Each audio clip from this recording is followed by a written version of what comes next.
सबसे पहले तो मेरा आग्रह है कि हमें इसका राजनीतिकरण नहीं करना चाहिए और इसमें से राजनीतिक लाभ लेना उचित नहीं है। यह एक गहन समस्या है और इस समस्या का गहनता के साथ चर्चा होने की आवश्यकता रहती है। मैं यहाँ यह भी कहना चाहता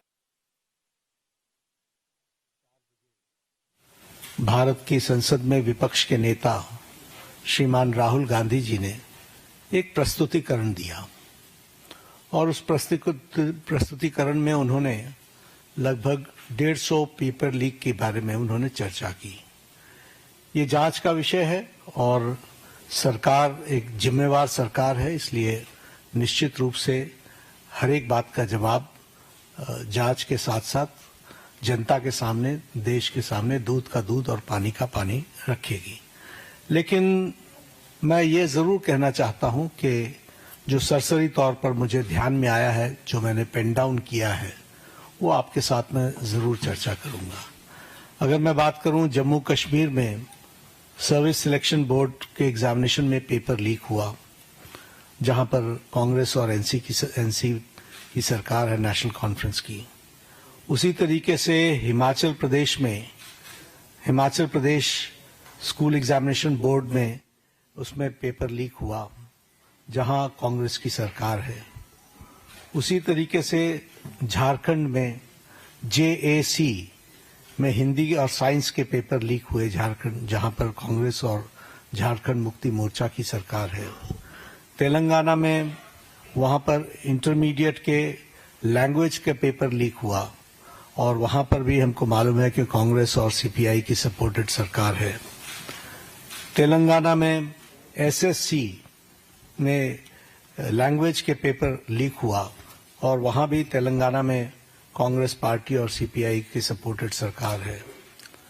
तमिलनाडु में BEd के कोर्स पेपर में वहां पर जिसे हम कहते हैं Tamil Nadu teachers education university board, वहां भी पेपर लीक हुआ। वहां भी उस समय विपक्ष की सरकार थी। वेस्ट बंगाल में पुलिस कांस्टेबल का रिक्रूटमेंट एग्जाम पेपर लीक हुआ, वहां उस समय TMC की सरकार थी। पंजाब में Punjab subordinate service selection board, इसमें ग्रुप B के एग्जामिनेशन में इसमें भी पेपर लीक हुआ और मैल प्रैक्टिसेस भी हुए हैं। उसी तरीके से केरला में स्टेट में PSC के 26 एग्जाम पेपर में इरेगुलरिटीज हुई हैं। कर्नाटक में जहां पर कांग्रेस की सरकार है, वहां भी प्रेपरेटरी बोर्ड एग्जाम में पेपर लीक हुआ, PUC के पेपर में लीक हुआ। तो इस तरीके से मेरे को तो ये कुछ नाम मैंने लिए हैं। अभी ये इसकी बहुत लंबी फेयर लिस्ट है, जिसके बारे में हम चर्चा चाहेंगे कि जब चर्चा हो। लेकिन मैं पूछना चाहूंगा विपक्ष के नेता से, राहुल गांधी से, कि आप सिलेक्टिव क्यों हैं? Why are you so selective? आपने यूपीए की और यूपीए के सपोर्टेड सरकारों को, जिसे हम इंडी गठबंधन कहते हैं, इंडी अलायंस कहते हैं, उनकी गवर्नमेंट्स के बारे में आपने क्यों नहीं चर्चा की? क्यों आपने अपने आप को उससे अलग रखा? यह स्पष्ट बताता है कि आपका उद्देश्य छात्रों का हित नहीं है। आपका उद्देश्य एजुकेशन में बढ़ोतरी हो, एजुकेशन की क्वालिटी में बढ़ोतरी हो, स्टूडेंट्स को जस्टिस मिले, इसमें आपका इंटरेस्ट नहीं है। आप स्टूडेंट्स के विषयों को, डिमांड्स को लेकर के आप पॉलिटिकल माइलेज लेना चाहते हैं, राजनीतिक रोटियां सेकना चाहते हैं, जो कि दुर्भाग्यपूर्ण है।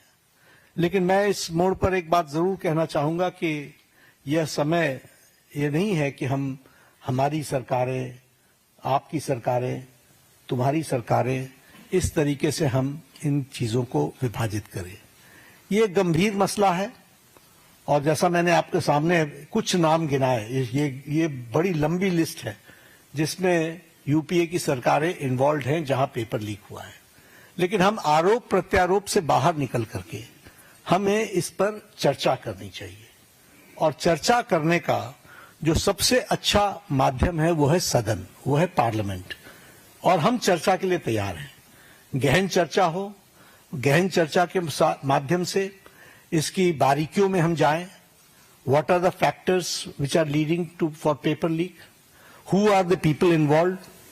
And how the central government has responded? हमने किस तरीके से, जब हमारे ध्यान में कोई पेपर लीक आया है तो हमने किस तरीके से इसको एड्रेस किया है, और बाकी सरकारों को भी किस तरीके से इसमें एड्रेस करना चाहिए।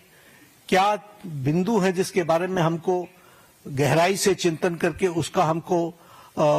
उसका कोई रास्ता निकालना चाहिए, ताकि हमारे छात्रों के साथ जो करोड़ों में हैं उनके साथ अन्याय न हो। और भारतीय जनता पार्टी एनडीए इस मामले में मोदी जी के नेतृत्व में बहुत गंभीर है और बहुत गंभीरता से हमने इन विषयों को लिया है, और इसीलिए हमने चाहा है कि संसद में इसकी चर्चा हो। Short duration discussion, long duration discussion, business advisory committee में आप तय करो कितना समय आपने लेना है, 12 घंटे लेना है, 18 घंटे लेना है। राज्यसभा में मैं लीडर ऑफ द हाउस के नाते मैंने हमेशा इस बात को माना है कि जो विपक्ष जितने आवर्स तय करे, हम चर्चा के लिए तैयार हैं, सरकार चर्चा के लिए तैयार है, और विपक्ष को इस बात को ध्यान में लेकर के उसे गोल पोस्ट नहीं चेंज करना चाहिए। हम आरोप नहीं लगा रहे हैं, आरोप प्रत्यारोप नहीं होना चाहिए। हम इस समस्या का किस तरीके से निदान कर सकते हैं उसके बारे में हमको सोचना चाहिए, और पार्लियामेंट सबसे उपयुक्त फोरम है जहां हम गहराई से इसकी चिंतन कर सकते हैं। ड्यूरेशन विपक्ष तय करे और उसमें हर एक एस्पेक्ट्स के बारे में चर्चा हो, और हम कोई ठोस नीति लेकर के आए, क्योंकि बच्चे कोई हमारे हैं, आपके हैं, वो देश के भविष्य हैं, और देश के भविष्य की चिंता करना हमारी जिम्मेवारी है, और हमारी जिम्मेवारी में सरकार के साथ साथ विपक्ष की जिम्मेवारी भी है। इसलिए विपक्ष भी अपनी जिम्मेवारी को निभाए और हम सब साथ मिलकर इसका समाधान करें, और कोई स्थायी समाधान की दिशा में हम आगे बढ़ें, ऐसा मैं निवेदन करना चाहता हूं। आज मेरी तरफ से इतना ही कहना है। मैं फिर आपको आश्वस्त करता हूं कि मोदी जी के नेतृत्व में चलने वाली सरकार जिम्मेवार सरकार, रिस्पॉन्सिबल गवर्नमेंट, रिस्पॉन्सिव गवर्नमेंट, ये हमेशा आतुर है कि सभी बातों की संसद में चर्चा होनी चाहिए, और हम चर्चा के लिए तैयार हैं। एक मिनट 2-3 सवाल ले पाएंगे, ज्यादा सवाल ले नहीं पाएंगे हम लोग। आमोद राय। वार्ता बहुत सौहार्दपूर्ण वातावरण में हुई, उनकी बातें हमने बहुत शांति से सुनी। उनको मैंने ये भी कहा कि आप लिख करके देंगे तो अच्छा रहेगा। उन्होंने वो सारी बातें लिखी है। मैंने कहा मैं आपको रिस्पॉन्ड करूंगा। मैंने उनको रिस्पॉन्ड किया, और मैंने उनको कहा है कि हम चर्चा के लिए तैयार हैं। आप जब कहेंगे हम चर्चा के लिए अग्रसर। Choose excellence. Choose Kripajal Engineering College. Admissions open for Diploma, B.Tech, M.Tech, MCA, MBA and PGDM. Apply now.